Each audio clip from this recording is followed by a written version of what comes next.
Hello, class. So today we're going to be looking at GPS 23, which is solving systems of linear equations algebraically. All right, so one of the methods that we're going to learn to solve a system of equations, all right, is what's called the addition method, or sometimes also referred to as the elimination method. Okay, so we'll talk about what it means to solve a system of equations. But basically, when we have a system of equations, that's when we have one or two or more equations. Okay, so you'll see what I mean. So basically, a system of linear equations is when we have two or more equations. So we'll take a look at an example. So if we look at this example here from the book, this is what's called a system of equations. Okay, you see how we have two equations here, right? So two or more, right? Two or more. Okay. Similar to what we were doing before, right? Except before we were solving a system by graphing, right? So in this GPS, we're going to learn how to solve a system by the addition method, okay, or by algebraically solving the system. So let's look at an example. So let's just skip all this. Skip all this, skip all this, skip all this, skip all this, skip all this. Okay. All right, so let's look at an example. So basically, so again, we learned so far that we can solve this system of equations by graphing, right? So one method, okay, is by graphing. Okay, solving, right? Solving systems, okay? One method is by graphing, right? We saw that when we graph both of these equations, their solution is their intersection point, right? When we graph the solution, it is the intersection point, all right?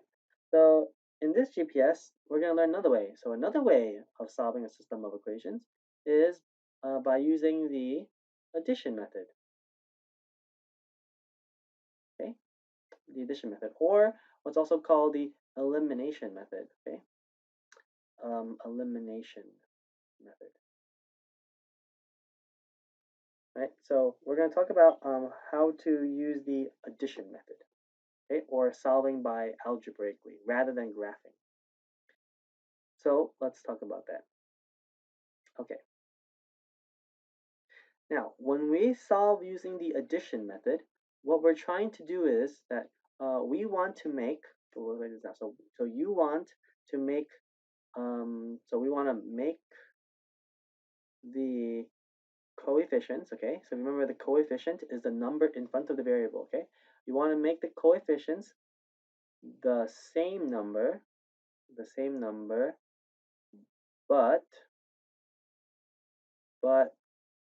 with opposite signs. Okay, that's what we're trying to do. We're trying to make the coefficients the same number, but have opposite signs. All right, using multiplication. Using multiplication. Okay, using multiplication. So that means that we can only multiply. All right, so we have to make the coefficients the same with opposite signs, but we're only able to use multiplication.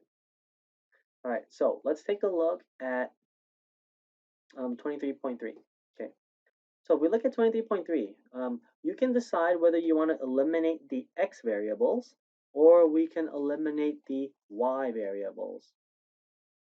Okay, usually one of them is easier than the other. So let's think about this. So if we want to eliminate the x variable, so let's write some of this down. So let's say you want to eliminate, so we want to eliminate x, okay? If you want to eliminate the x variable, then we're trying to make the x variables, the x coefficients, right, the same but have opposite signs, okay? Right now, the coefficient of x is -3. The coefficient of the other x is 9, okay? So we want to try to make them the same but have opposite signs. So if you look here, we have a 3 and we have 9 here, right? So what you're looking for technically is similar to finding common denominators, right? You want to look for the least common multiple, right? So you're basically looking for the least common multiple between 3 and 9, meaning what number can 3 and 9 both go into, right? You need one number that 3 and 9 can both go into. So what number can 3 and 9 both go into? They can both go into 9, right? So this is already a 9. So how can I make this 3 a 9? Well, I would multiply the first equation by 3, right? I would multiply this top equation by a 3. Okay, what's going to happen when I multiply the top equation by 3? I'm going to get a negative 9 for the x, right? And that's what we want, see? If we multiply the top equation by 3, this is going to give us a negative 9 over here. And then we have a positive 9 down here. So they're the same number and have opposite signs, right? So again, if I multiply top equation by a 3, 3 times negative 3 is a negative 9, and then the bottom is a positive 9. So good, that's what we want. All right, so let's see how that would look like. So again, I want to make the coefficients the same but opposite signs. So I'm going to multiply the top equation by a 3. If I multiply top equation by a 3, everyone is getting that 3. Okay, so that would give us a negative 9x plus, and then 3 times 5y is going to give us 15y equals to, and then we got to do 19 times 3. So what's that? 19 times 3 is going to be 57. Okay, and then the bottom equation we didn't touch, right? So we didn't do anything to the bottom equation. So I'm just going to write the bottom equation all over again, right? We copy that over. Okay, and now the reason why it's called the elimination method and the addition method is because now we're going to add downward. Okay, so we're going to add downward, and if I add downward, what's negative 9x plus 9x? They cancel, that's 0, right? And then I'm going to add down this way. So it's going to be 15y minus 2y. That's going to give me 13y equals to, and then this is going to be 57 plus 8. That's going to be 65. Okay, and how do I solve for y? Divide both sides by 13. So 13 cancel out. We're left with y equals to 5. Okay, so you see, we got one of the coordinates, okay, the y coordinate. But remember, when we solve a system of equations, right, it's always a coordinate. It's always x and a y. So here's my y value. We're going to need to find the x value. How do I get the x value? You're going to take your 5, okay, the y value, and you're going to plug it into one of the equations. So you can plug your 5 into either the first equation or plug it into the second equation. All right, so it's up to you. Usually you want to pick the easier one. Well, it looks like the bottom equation is easier. So I'm just going to plug my 5 into the bottom equation right there. Okay, so what would I get then? I would get 9x minus 2 times 5, right? That's the y, equals to 8. Now solve for x. So 9x minus 2 times 5 is 10 equals to 8. Add 10 to both sides. That cancels out. We're left with 9x is equal to 18. Divide both sides by 9. So what do we get? X is equal to 2. Okay, so there you go. We have an x and a y value, right? So technically, our final solution, okay, is the point 2 comma 5. Okay, this is actually our solution right here. Okay, so you see the x value goes first, and then the y value comes second. All right, so this is actually our solution. 2 comma 5. All right, so what does that mean? If you remember, these are two equations. All right, these two equations are going to intersect. Where is the intersection point of these two equations? These two equations are going to intersect at 2 comma 5. Okay, so if you were to graph both of these equations, all right, they would intersect at the point 2 comma 5. Okay, now there is another way that we could have done this. Okay, the other way we could have done it is eliminate the y value. Notice the method that we use here was we eliminated the x value. Okay, and that's generally because the x value is easier. All right. Okay, another thing that we could have done is technically we could have eliminated the y value. Okay, so I hope you copied all this. I'm going to erase it. Okay, so again, if you need to copy this, just pause the video and you can copy it. Okay, but I'm going to erase everything now. Okay, so that was one way to do it, right? The way we just did it was by eliminating the x's, right? The x's canceled out. Okay, now another way to solve this is to eliminate the y value. So let me show you how that would work if we try to eliminate the y value.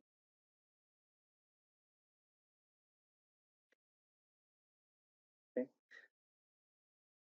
so again, what we just did was eliminating the x value, right? And we got 2 comma 5.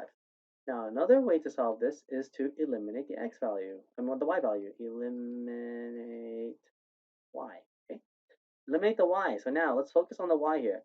So the coefficients for the y is -5 and -2, right? Let's use another color so it's more clear. So the coefficients for the y is -5 and -2. Okay? Again, you want to make them the same, but have opposite signs. So the question is, how can I make the y's the same and have opposite signs? Well, you're kind of looking for the least common denominator, right? What number can they both go into? They can both go into 10, right? 5 can go into 10 and 2 can go into 10. So that's the number that we need. We got to make them into 10s. How can I make them into 10s? Well, I can make that into 10 by multiplying the top equation by a 2. Right? If I multiply the top equation by 2, then I would get 2 times 5, which is 10y. Then I have to multiply the bottom equation by a 5, right? Because then if I do 5 times -2, that's going to give a -10. See? That's what I want.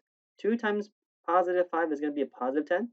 5 times -2 is going to be a -10. See? And then they're going to have opposite signs, and then they will cancel. Okay? And you'll get the same exact answer.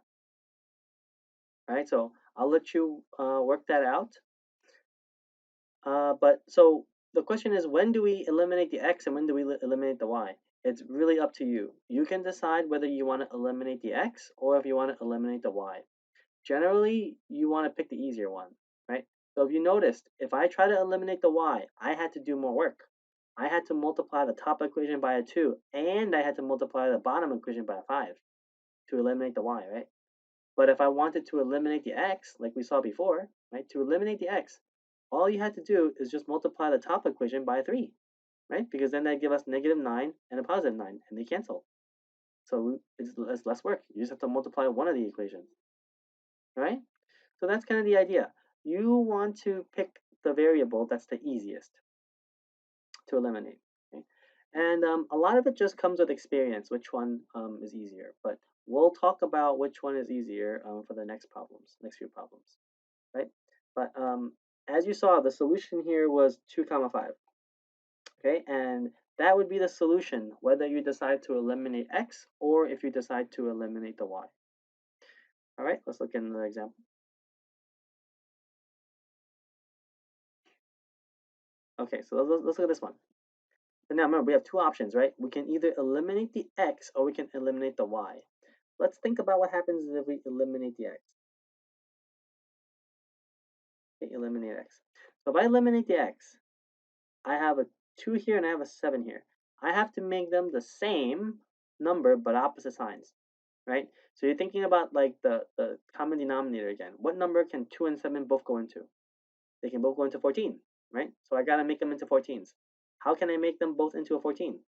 I got to multiply the top equation by a 7, and then I got to multiply the bottom equation by a 2, right? That'll make them both 14s. But think about what you did. 7 times 2 is a positive 14. 2 times 7 is a positive 14. Notice that they're the same signs. So when we add them, they're not going to eliminate. They're not going to cancel. So you want them to have opposite signs so that when you add them, they're going to cancel. So how can I make them negatives? Just pick one to be negative. It does not matter which one you choose. Meaning you could multiply the top equation by a -7, right? Then that gives us a -14 on top, and then we're going to get a positive 14 on the bottom. Then they'll cancel. Or you can just give the negative to the bottom one. Right? Either or, it doesn't matter. As long as one of them is negative, okay? You get the same exact answer. But generally, I like to just make the first one negative. Okay, like that. All right, so then if you work that out, right, the negative 14 on top, positive 14 on the bottom, they're going to cancel. Okay, so that's one option, eliminating the x. So let's look at what happens if we eliminate the y. Okay, so let's look at what happens if we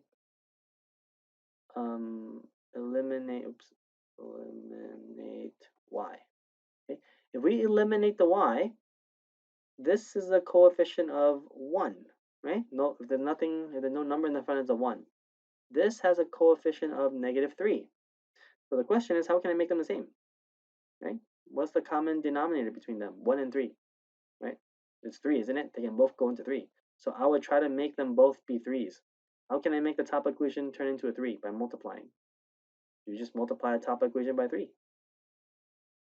Right? If I multiply the top equation by 3, what's going to happen? I'm going to get a 3y here, right? That's going to give us 3y, and then positive 3y and negative 3y, they're going to cancel when we add down, right? See?